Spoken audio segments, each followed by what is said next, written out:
Welcome to the Go Flush Yourself podcast with Jared Kirk and Matt Milbauer.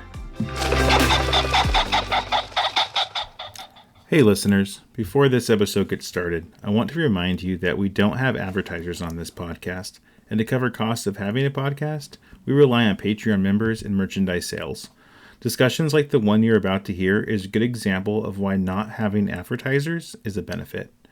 Yes, we can be critical of brands without bias, but we also can talk about social media, influencers, and their role in the upland hunting space without worrying about what our advertisers think. We didn't talk much about flushing dogs in this episode, and we will get back to flushing dogs in future episodes, but conversations like this one are important. With that in mind, I'd like to humbly ask you to become a Patreon member if it's something you can afford and want to do. We do keep it low at $2 per month, so it's as minimal of a burden as possible on the budgets of our listeners who want to help out. You can also check out our shop and buy a sticker or other Go Flush Yourself merchandise as another way to support the show. Thanks for listening. I hope you enjoyed today's episode. All right, welcome to another episode of the Go Flush Yourself podcast. As usual, I'm joined with my co-host, Jared. Jared, how's it going? Good. How you doing, Matt? Doing okay.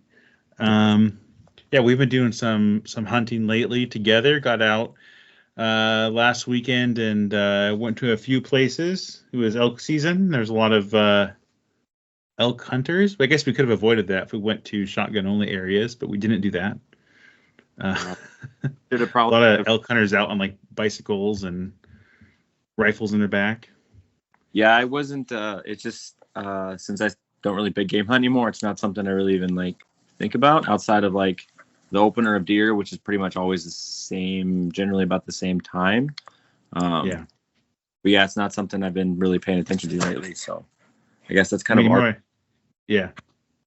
More power to them. They got a couple weeks to go out and try to get a public land elk here in kind of the desert of eastern Washington, which is its own challenge. But more power to them. But yeah, I'm not a big game hunter ever, so I never have been. So I never think about it. I know like, oh, it's a couple weeks into pheasant season usually. Yeah, I should probably avoid some places. And every time I'm like at the places where they're at, I'm trying to like, I feel bad. I'm like, I don't want to blow up your hunt. This is your chance. Yeah. But whatever. What happens, happens. We had some shots, some quail. We had I had to look at a rooster and decide not to shoot. Yep. Yeah, we had a few things, and then I am, after our last discussion, and kind of talking with some other folks about it, I'm on the steel train, the Kent Fast steel, the rest of the season. Like I'm hitting with it.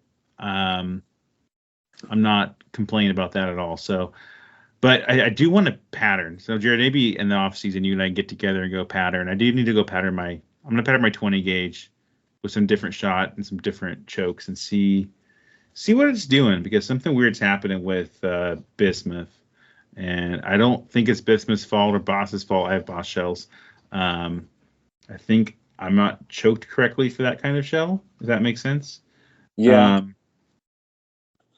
I don't know. We'll have to see. Yeah, I think I'm kind of on the same train of thought with you as you. I'm not shooting Boss. I'm shooting Kent Bismuth. Last year, I had pretty good luck with it, but I realized the luck I had was all on quail, shooting Bismuth number 5s. And then this year, I had luck, pretty good luck on quail again with the Bismuth number 5s, but I don't know if it's just the shots have been taken or whatever, but it haven't been really great luck with bigger birds. Right. So I'm kind of I thought that was kind of like, obviously it's not me, it's got to be the gun. So I switched chokes, opener a pheasant, and ended up going to a mod, and then tried Kent a couple more times in my 870 and in my 48. I also tried it in your over and under, your 12 gauge over and under. And then same thing, ended up missing a quail that I'm pretty sure I should have got. But it was a different gun. I wasn't used to that gun, so that's my excuse on that one. Okay, fair enough.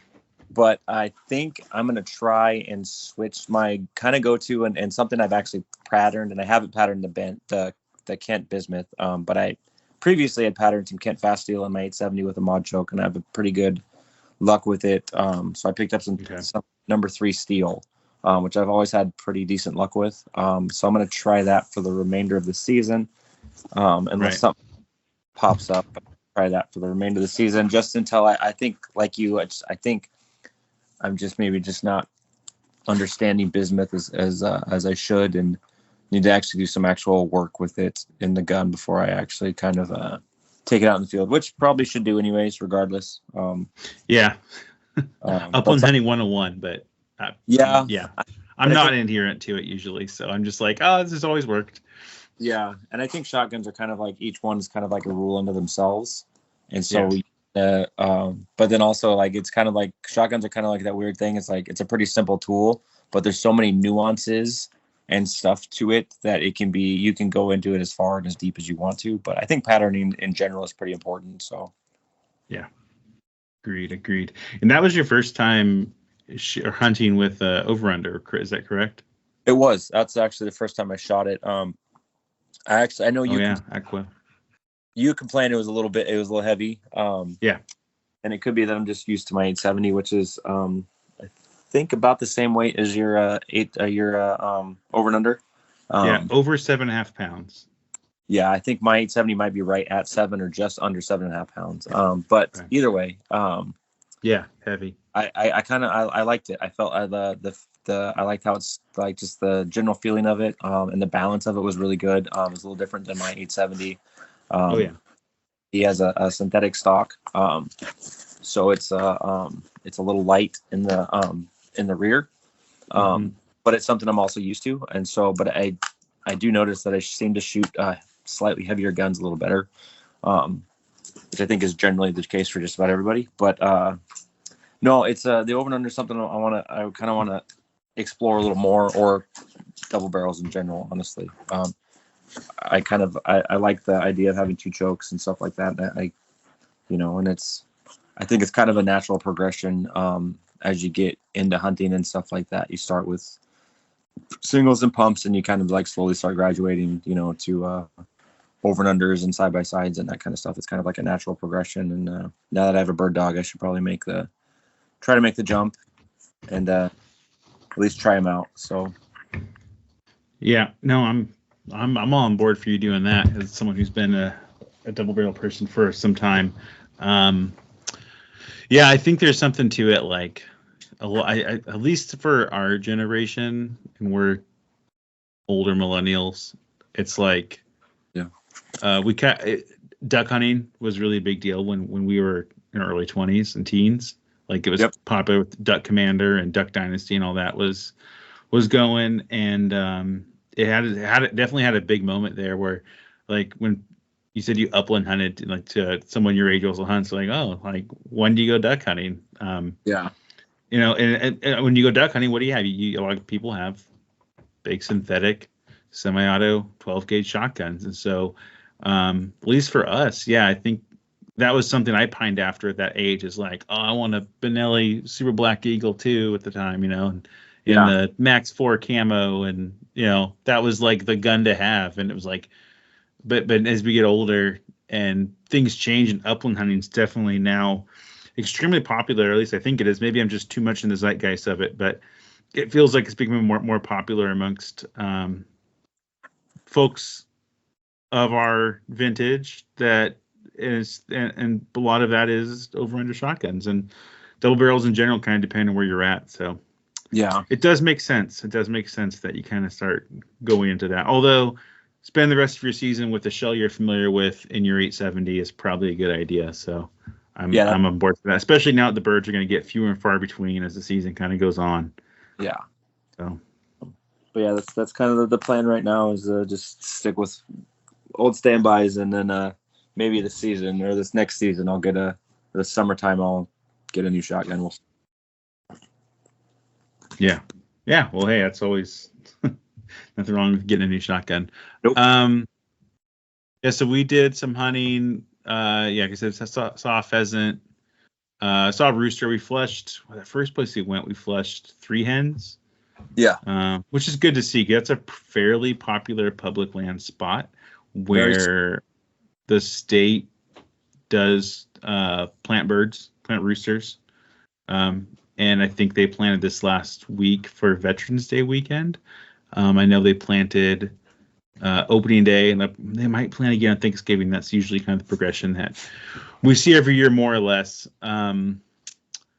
But so because of that, it's a very popular place. But to see some hens there is really cool to see, like, because usually those places that get planted, it seems like that's all you ever see there. Maybe that I know there's some science behind, like, planting birds really doesn't help local populations, but it kind of gives me an idea that maybe some of those wild birds get to go hide a little better and kind of get away from the distraction, away from the hunters, while the planted birds become distractions. I don't know, though. That's something I'm actually curious about. And our next Pheasants Forever meeting, I think we have a biologist joining us, so maybe that's a good question about that. So yeah. Speaking of the pheasant, I hear listening to other podcasts and seeing social media posts and other things around upland. I think the pheasant takes too much crap for being, like, if you say your favorite bird's the pheasant, people kind of like, oh, like, they don't quite either understand or, like, it's like saying my favorite beer is Coors Light, right? Yes. If I say my favorite beer is Coors Light, people who are more into beer are like, what? Have you never tried any other beer? What is that? You're not wrong. Right. Okay. So with the pheasant, I feel like I'm not trying, and we'll drop the Coors Light comparison because my favorite beer is not Coors Light. But with the pheasant, I think it really is like currently. I always hear how the ruffed grouse is the king of the uplands when it comes to birds, and maybe that's true, and we don't have a lot of those out our way. And if I went ruffed grouse hunting in the Northwoods, maybe I would change my tune. But that being said, there's a lot of emphasis on, like, people wanting to hunt birds that are native to North America, native to where they're at, and that's not the pheasant. Right? That's not the pheasant. That's not chucker. I have another theory on chucker we can talk about later. What people are saying about chucker hunting. But nothing wrong with chucker hunting. I have a theory on why it's becoming very popular. But the pheasant's not native. Now, if you want to look at, I think the California quail in our area is probably our main native bird, game bird here. But the pheasant's not. And the pheasant, people seem not like the pheasant, especially when you have a pointing dog, and we are on Go Flush Yourself, so I'm not going to care as much. But if you have a pointing dog, pheasants aren't playing by the rules. They're not going to hold. They're going to try to outsmart your dog. They're going to try to run away, as Jared saw earlier this season, swim away. They're going to do whatever they can to get away.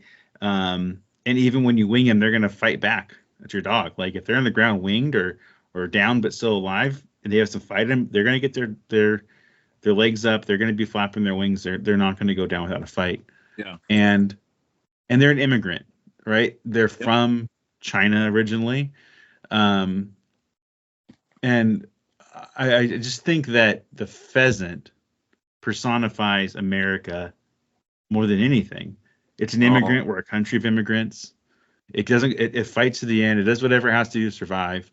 I think that's a lot of what our country did in the beginning. So this bird out there that isn't going to play by the rules. It's not just going to sit there and wait with your dog pointing at it, and then it's going to flush up just right, and then you're going to shoot it. Your dog's going to retrieve it. It's like, no, the pheasant's going to run away. And it takes either a good pointing dog that can relocate and stay on it and understand pheasants, or a flushing dog that can try to work them right to get them up in the air for you. Mm-hmm. That I think it needs a lot more respect than it gets. I think people don't like it because, like I said, not native, doesn't play by the rules. But I think that's exactly what makes it so cool, is that I'm not native to this country. Like, my family's largely from Northern Europe, like Irish and Scottish and German and English. Mm-hmm. There's probably a lot of other stuff too. But, like, my family's not from here originally, and not in the last, 150 years. A lot of my family wasn't even in this country. But the pheasants, I mean, they're not native, but you speak of generations, they've been here for a lot of their generations. And I think the kind of the thing we as Americans in our country like to talk about is a lot of different types of people and how they got here and kind of their status now in our country. But in the end, we're all Americans.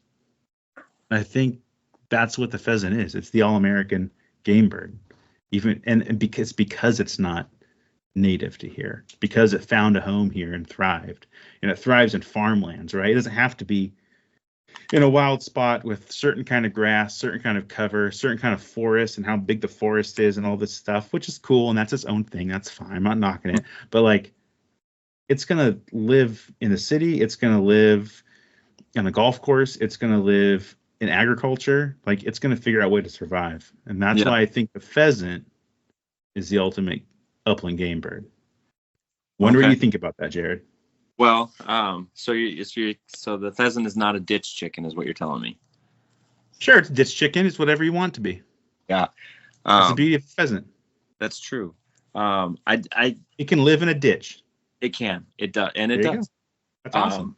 It's definitely an interesting bird. I did some I find it kind of interesting that so I did a little bit of research and stuff like that because it's just I enjoy research and looking at stuff, and then in my research, I kind of always knew that we have I have a general understanding of like how pheasants got here and stuff like that, and Willamette Valley and stuff in Oregon is where they're introduced back in 1881, I believe, is the first one, and I think there was 2 or 3 more shipments before they actually took a hold. But I found some it's a little bit interesting information. I guess the first shipment, and this is on the internet, so obviously it has to be true. But the first shipment, actually, there was 3 total birds that were brought over at the same time. And then obviously 2 of them didn't really take off because I never even heard of these things before. Mongolian sand grouse was also brought in the same shipment, apparently. And which is a weird little bird if you want to Google it. And then there's a chifu partridge, but I think that's actually another name for just the standard chucker. Kind of interesting. But in my research, I also found that a very cool dog name that I think might be my next one, just because I just kind of think it's cool. The ship that initially brought the pheasants was called the Otago. And I find that that's a cool name. That is cool. It's just a kind of cool reference. It's kind of like one of those Easter egg type things, that only really, really, really nerdy bird hunters would understand. But super niche or niche, or however you want to say that word, people are going to understand that. 5 people maybe. Right. But interesting nonetheless. I just find it kind of interesting. It is kind of interesting that it was introduced, not really that far from here. Willamette Valley is not really that far from here. It's a couple hours. Yeah. But it is kind of interesting. I will say, as much as I like pheasant hunting and stuff like that, I think I kind of enjoy right now. I'm kind of digging quail hunting right now. Quails, I don't know, something about quail is kind of fun for me. I like the little birds. They're pretty cool. They have a lot of the same, I think, not the fight, I don't think so much as pheasants, obviously, because they're not going to fight as much, but just the,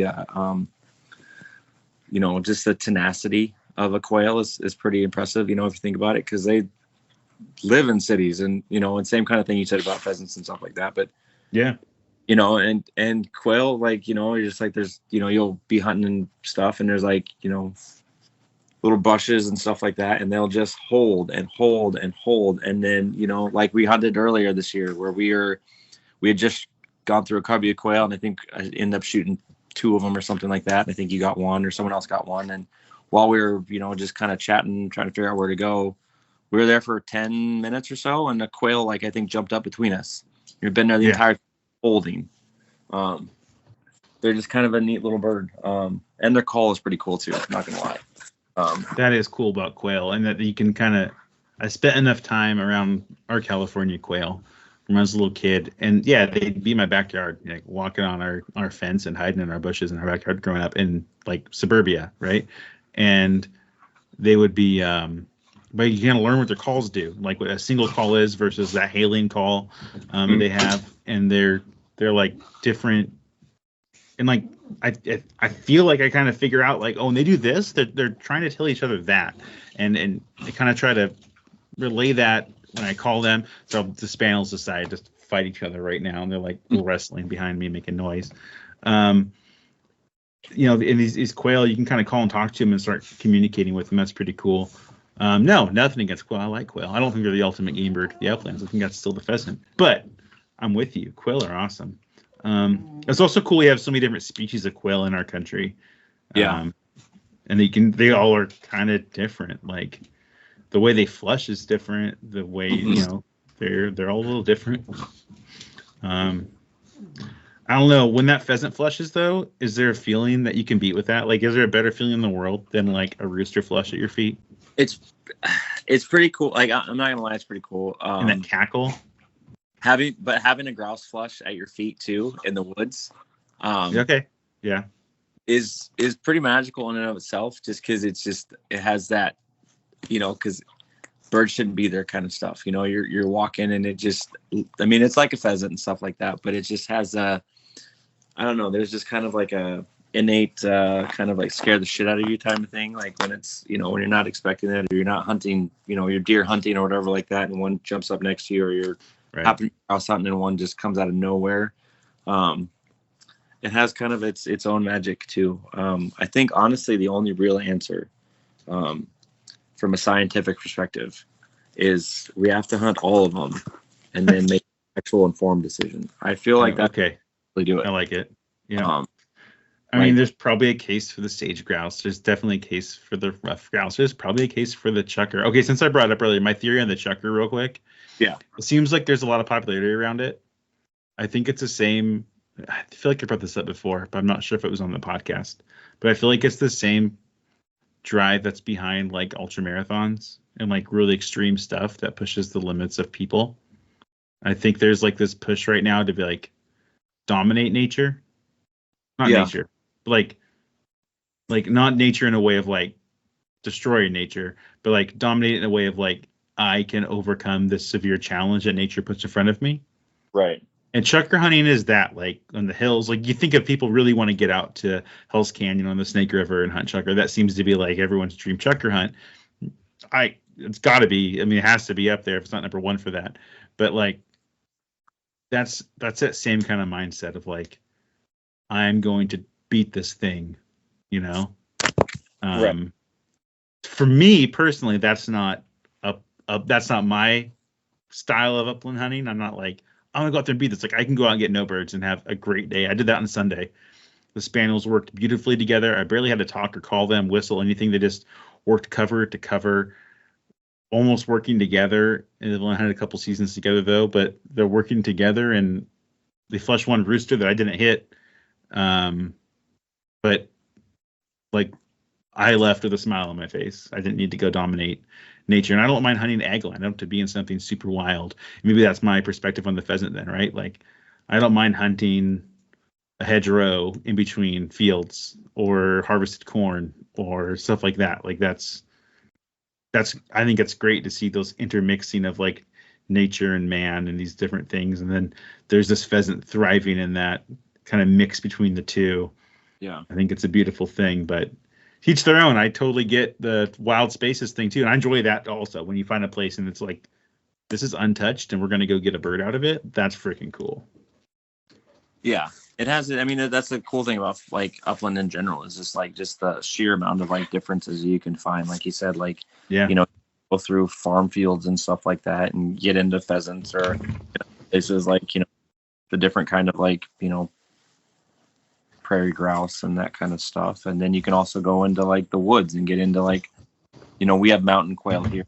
I've heard seen one, but I've told we have them here. You know, or get into, you know, forest grouse or blue grouse, or I guess the current term is dusky grouse. Dusky. You know, and then then you get into pheasants, and then you can find some quail and chuckers in the hard to reach places. And then, then you can really get into it, and you can get into like, the Himalayan snowcock and stuff like that. Like, Getting crazy. So I mean, like it's the uplands have kind of like a thing for just about everyone, and it's pretty, it's pretty approachable. No, you're right. Because there's like, not that I could do this, but I probably won't, right? I could hunt just pheasants. I could even ignore California quail, although I don't. But I could. Like, I could just hunt pheasants in the 50 miles around my house, or 100 miles, whatever it is, right? For the rest of my life, every season, and have a very satiated upland life that I'm very happy about. Another person could go, Jared could go and hunt every species in North America in all the different terrains over various dogs with different types of shotguns, and have the same fulfillment that we both see on for ourselves. Yeah. Like, my level of fulfillment might be the same as yours, even though they're very different. And that's something that's really cool. And what I don't like to see is when there's like a push or a perceived push on social media and podcasts and YouTube and whatnot, kind of being like, this is the way we upland hunt. Like, this is the way we do it, and it has to be towards these kinds of birds or this kind of way. The division amongst, like, it's not even division. It's almost like getting everyone to do the same thing. Like, if you don't have this, I'll catch myself sometimes, and I realize I've fallen into a social media trap, which happens because it's 2024, where it's like, oh, like, you'll think to yourself, any kind of hobby you get into, upland or anything else, you there's influencers out there that you kind of, I'll use the word fantasize, although maybe it's not the perfect word. They're like, man, if they stopped by my house and saw my collection of whatever this hobby is, or my things for this hobby, I would want them to be impressed. Like, I have these guns, and I hunt with this, and I have these shells, and I whatever, I have this dog box and whatever, right? Right. Where it's like, that's not why we should be hunting. And I'm now prescribing how to hunt, and you can do what you want, I guess. But that's not how I want to hunt. I need to break myself out of that. Like, I've limited my social, like, I literally, in realizing this, I've like limited my social media time. Like, I literally had to like a little kid use like screen time on my phone to like, you're only allowed an hour on social media, like all social media, a day. And I today I only did like 15 minutes, and that's how it's been for the past week or so. And I'm only allowed, I'm not like turning on YouTube all the time. I'm not doing all these things where it's like, okay, you're going to get kind of squeezed into this mold of what the upland community as a whole is trying to prescribe for what upland hunting is.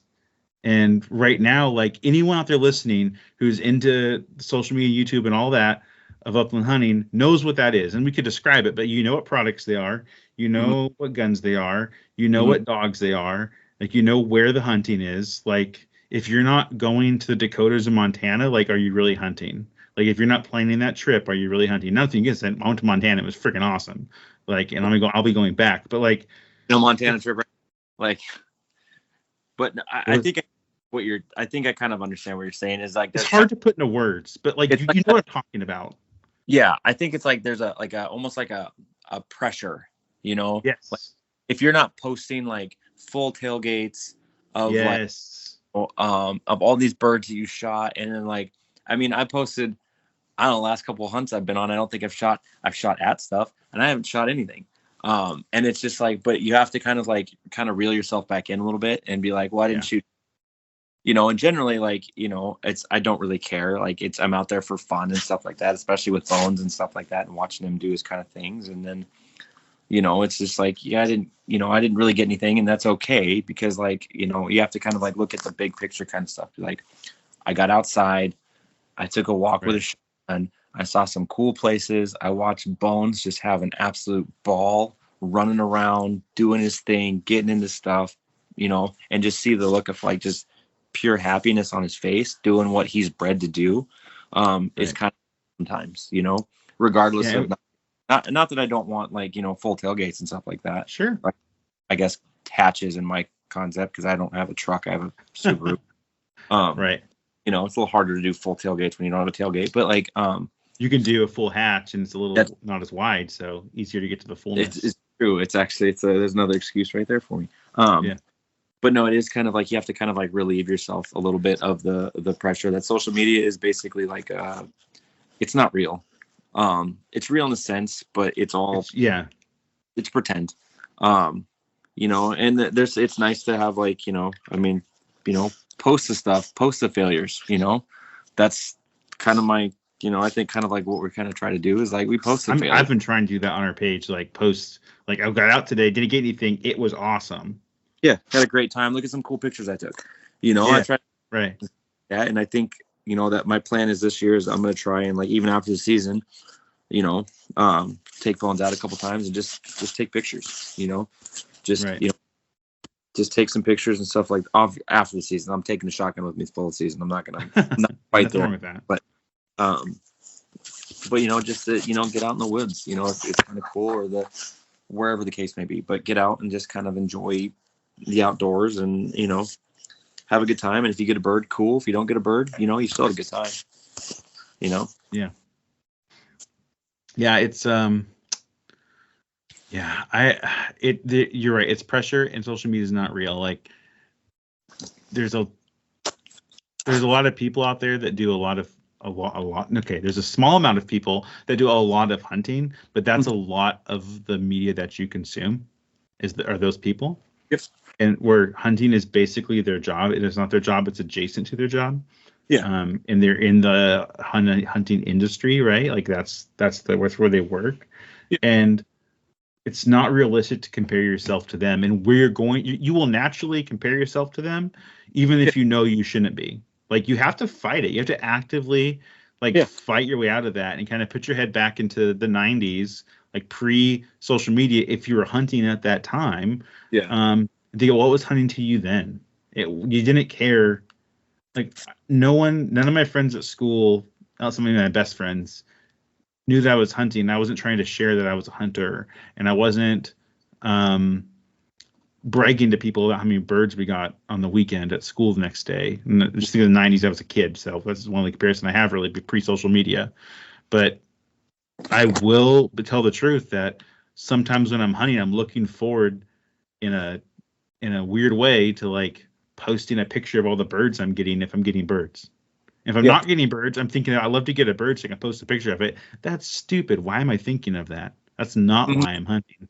That's just like I can't enjoy the hunt as much as I could if I were just out there to hunt because I enjoy it, and I do. Yeah, I get what you're saying. It has you kind of because you have that pressure and stuff like that just in general because like you see, you know, like you said, you get on Facebook or Instagram or whatever, and you see just tailgates after tailgates and stuff like that, and then like you don't see it's snapshots of reality, basically. You don't see the in-between times. You don't see the no birds and the, you know, frozen pant legs and stuff like that. Absolute misery that sometimes accompanies hunting, which is some of my best times is my most miserable times, you know, if you think about it, you know.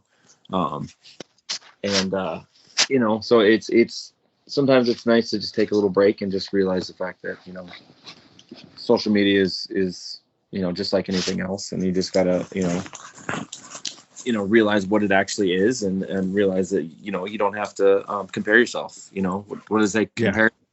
Comparison is the thief of joy. Exactly. You know, so you just have to kind of like, you know, have some introspection and stuff like that, and just realize that sometimes it's not about filling tailgates, and sometimes it's just about just taking a walk with a shotgun and a dog. I would love to see a study of like the gear people buy, like the brands they buy for the pants, their coat, their vest, their gun, their shells, all the stuff, the dog equipment, everything there. I'd love and dog food.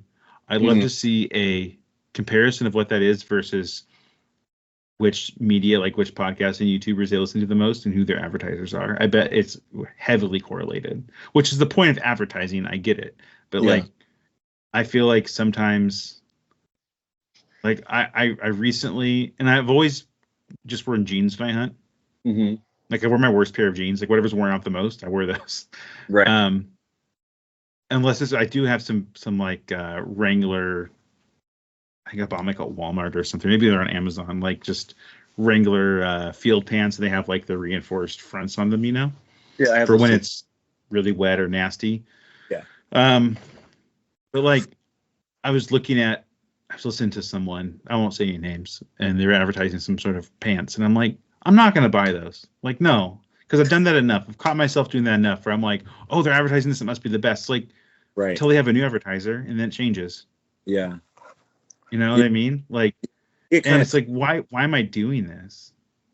and then and like, not to say that like sometimes that gear does actually matter, because sometimes it does, like especially like boots. Sure. Boots matter. Yeah. Boots matter. I've never been like the one with the hunting I mean, like I have like I do have like kind of like more hunting or I guess tactical style pants that I wear. But my caveat is they were provided to me by my job. So I have a bunch of extra ones. So I use those because they're I think they're Vertex. And they're great pants. Yeah. So, like I wear those. Would I buy those pants? I mean, probably just because I'm a nerd. But like, I also have like some $19 pair of like Wranglers that I picked up, Wrangler, I think outdoors, at Walmart, and I worn those for years, and they've worked fine. And it's just like I don't think it's really sometimes about like sometimes you can get really down into the gear train a little bit, stuff like that, which is fun. I'm not gonna discount it. I love doing that. I know, and it's nothing against gear, high end gear. Like you should get what you can afford and what you think you need or what you want, whatever. Like it's a hobby. Like get the gear. The gear's fun. It's always fun in hobbies. But like I'm just saying that's like my little like I'm taking back control. I feel like I almost didn't have control of what I wanted. I was just like, I want to get this because in this podcast, we think that's cool if they saw me. And that subliminal thing, even though that's not real, I'm never going to meet that person or like hunt with them. Probably I live in Washington State. Like they live probably the other side of the country or whatever, right? Like that's probably not going to happen. Yeah. And even if I did, who would care? But like about what gear I was using. But like there's that voice in the back, I think, of all of our heads of like, I want to do kind of go with the crowd and what's everyone doing? Oh, everyone's getting this kind of pants or this kind of vest. I want to do that. There's some good stuff out there. Like I have a Final Rise vest. I love it. I'm glad I have it. Like, but that's also a popular brand that it seems like a lot of people have. Yeah. Final Rise. Like here. Yeah, Final Rise and what Chief Upland, like those are what everyone's wearing right now. So or pining after. I'm just saying, like, to me, like just keep wearing my jeans. That's like me taking back control of like, no, I don't need the pressures of this very focused media, and not that they're doing anything wrong, but it's very focused media and advertising to tell me what pants to buy. Yeah, I think it's kind of one of those things that you can go. It's kind of like it's its own rabbit hole. You can kind of as far and as deep as you want to. Like if you wanna run like, you want to get all heavy and you have the funds and stuff like that to go. Sure. But go deep into it. Go have fun, especially nothing wrong with it. Like have fun. That's the big thing is have fun, but you also don't, you can go get a, go down to Walmart and buy $100 shotgun and, grab some shells and, and just honestly, I've hunted birds with shells in my pocket. With the same, I've done it. And it's a great time sometimes to just go bare bones and just try it. Sometimes it's fun. That's why I dove hunt. Like it's more fun that way, I think. But I guess all I'm trying to say is like when you're in this hobby, really think about, and obviously everyone can do what they want and should do what they want. Mm-hmm. But think about your motivations. Like think about what's motivating you to shoot a bird, to take a picture, to post a picture, to buy a product. And is that motivation what you want motivating you? If it is, cool, perfect. If it's not, like maybe think about what's motivating you and what in our lives, because our lives are so complex. And media, it seemed like it got simpler when we went to the internet. Like when we were younger, Jared, like the internet was like a salvation of like, oh, this is not corporatized, right? Yeah. That's how it used to be. And obviously it's not the case anymore.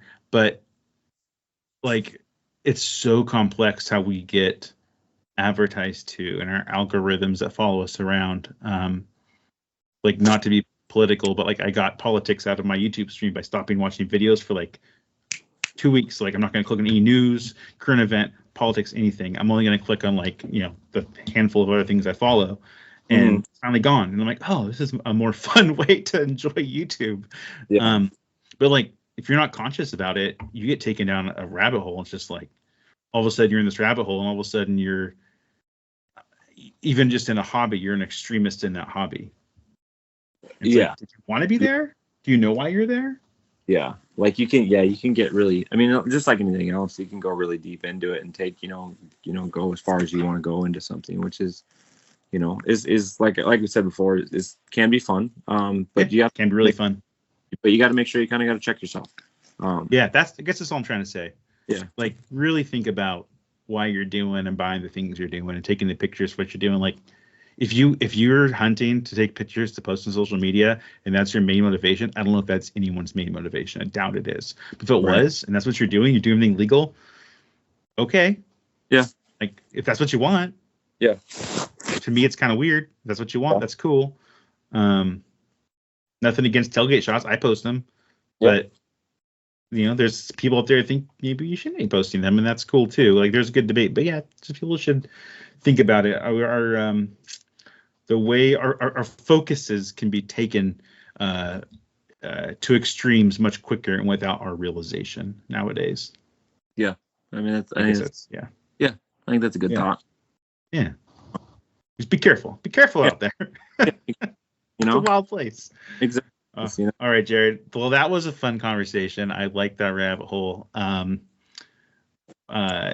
there anything else we can talk about here? I think we just had a couple things to kind of discuss, kind of touch base in between guests, and it's hunting season and we're all busy and out hunting. So we just kind of touched base this week. And is there anything else you want to talk about?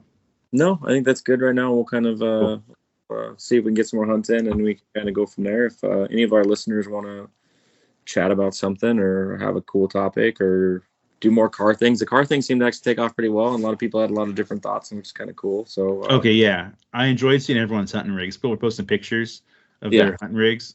Huge variety. The vans, didn't even think about the vans. Vans are awesome for hunting. That was cool. All sorts of stuff. That was cool to see. I think we might need a new poll this week, Jared. It might be, what's the king of the uplands? What bird is it? I'm guessing the rough grouse is going to win, and that's cool. But I'm curious to see the conversation around that, because there's no right answer, right? Like, that's the fun part. But I think it's location dependent too. 100%. East versus west thing, So it's 100%. But yeah, it's we'll. But yeah, if there's something you guys want to talk about, or something you have a question about, or whatever the case may be, or just hit us up.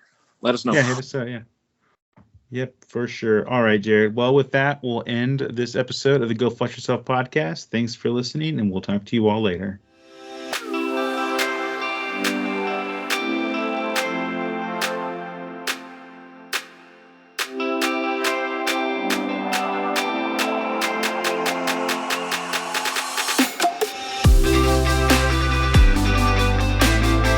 Thank you for listening to another episode of the Go Flush Yourself podcast. Check us out on social media on Instagram, Facebook, and X. We also have a Patreon, where for a $2 a month subscription, you can help keep our podcast on the air. We also have merchandise available. Please check out the podcast description or the Patreon page for links to merchandise.